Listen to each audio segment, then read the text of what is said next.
Hi there, and welcome to Cooking with Kev, the cooking show about food, where I cook food in my kitchen for your pleasure and enjoyment at home, and perhaps even also for your instruction. Today on Cooking with Kev, we're going to be returning to an old classic. A classic that some of you may have forgotten about. Something that I remember as a child, coming home at lunchtime to eat it. Actually, something that I remember in university as well, coming home, scrambling in the dark to eat. Or even just last week, for supper.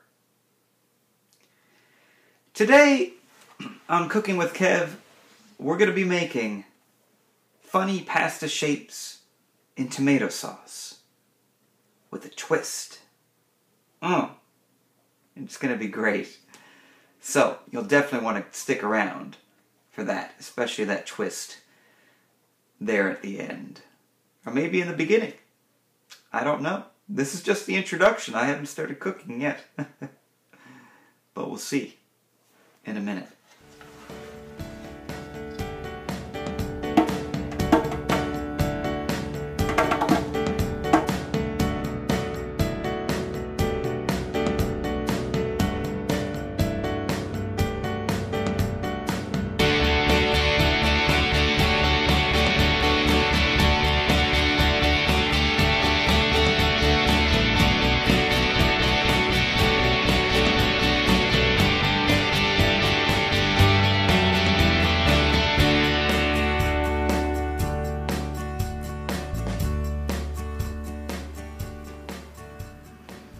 Alright, so, canned pasta.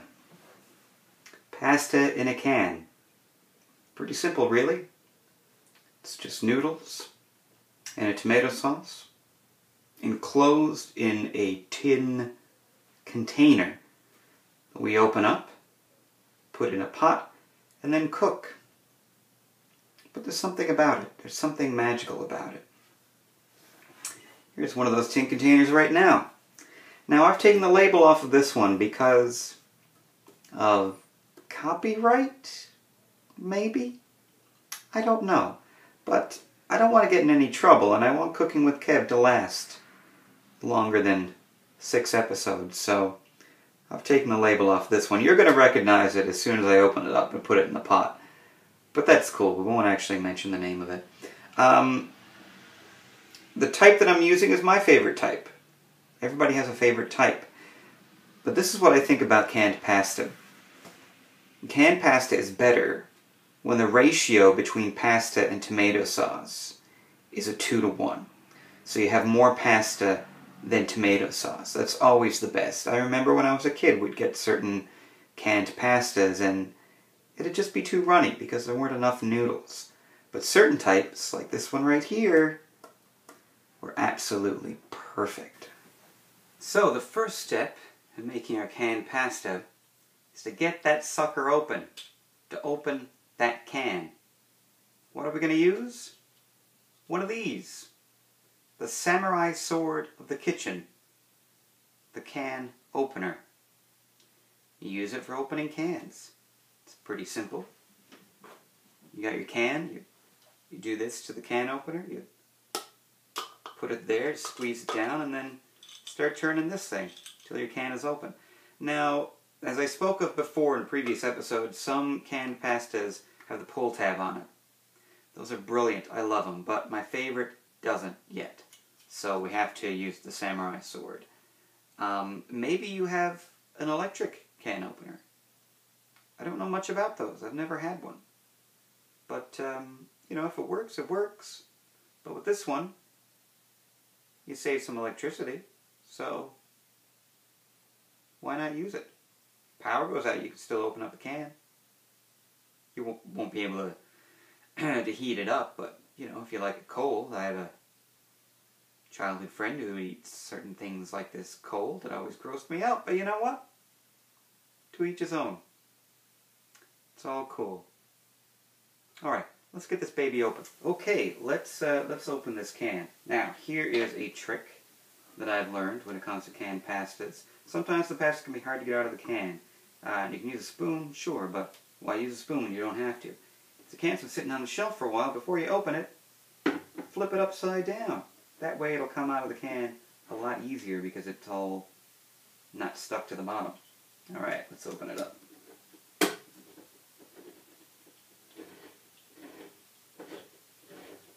we go. Pretty smooth. And we're going to have to use a spoon anyway. Or maybe just a knife, whatever I can get to get this thing open. Tin cans are kind of dangerous, so be careful, okay? Now you can see right away that because I turned it upside down, all the pasta has come to the top, as it was in the bottom. We're just going to throw it right into our pot here. It should just fall right out. You can hear it. Look at that. It all came completely out. Perfectly. Okay. Alright, let's put it on the stove. Here we go. There it is. And we'll stick it on, let's say, medium. Don't want it to cook too fast. Alright, here is the twist. The twist to great canned pasta. And that is putting a wiener in there. Yep. Everything's better with a wiener inside. Or in the pot. So we're just going to cut it up. Normally I'd do 2 wieners. But I only have 1 in the fridge at the moment, so we're just going to use 1. Putting a wiener in your pasta is what changes a snack into a meal. It really does. Suddenly, when you eat this, believe me, you're going to feel full. You're not going to want anything else at all. Now, since we've only got 1, I'm going to chop these up just a little bit more. Just so it feels like there's more wiener in the pasta. More wiener is good. Okay. There we are. That's good enough for now. A little more. There we are. And we'll just throw that in the pot. Alright, let's get our wieners there into the pot. Stir it up a little bit. Now you see, it's already a meal. And it looks just fantastic. There we have it. Now doesn't that look like a delicious meal? You know, you can have a nice little fancy spoon with it. And we can even toss a little garnish on the top of that. Look at that. That looks like something that you'd find in any restaurant that's worth its salt. I just can't wait to eat it. I'm going to eat it all myself. Nobody's getting any of this.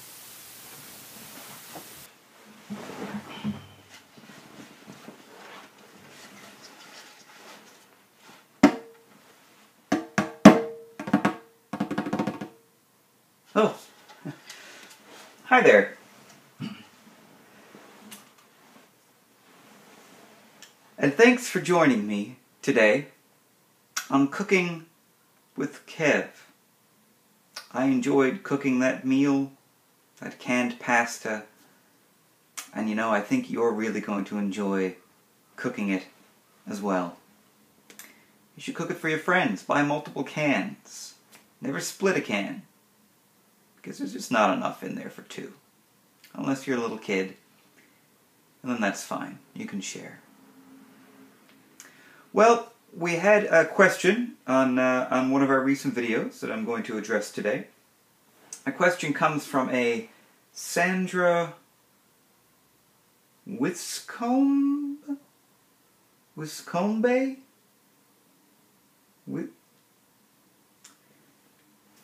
I gave it my best. Here is her question. What other types of meat would taste good between those buns? You know,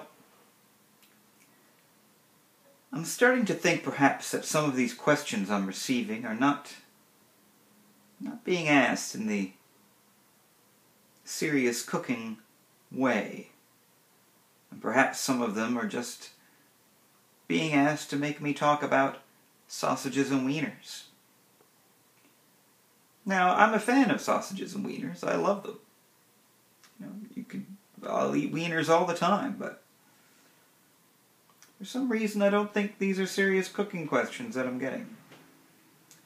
But, Sandra, I'm going to give you the benefit of the doubt. And I'm going to answer your question. What other types of meat would taste good between those buns? Well, this was a question on our pizza burger episode, so really, whatever kind of meat you like. Be that chicken, salami, pepperoni. You could even put bologna in there if you want to. Any kind of meat really is going to taste good in between those buns. Because it's meat. Now, if you're a vegetarian, you can just load it up with veggies. That's cool too. Whatever tastes good. And you know, cooking is all about experimentation. Well, that's all we have time for today on Cooking with Kev. Thanks for joining me. Like, favorite, share this video, and subscribe to the channel if you'd like to see some more Cooking with Kev. We're getting very close to our 1,000 views, and once we do, I'll be announcing that very special cooking contest. So keep an eye out, especially on our Facebook page, the Cooking with Kev Facebook page. We'll see you again real soon.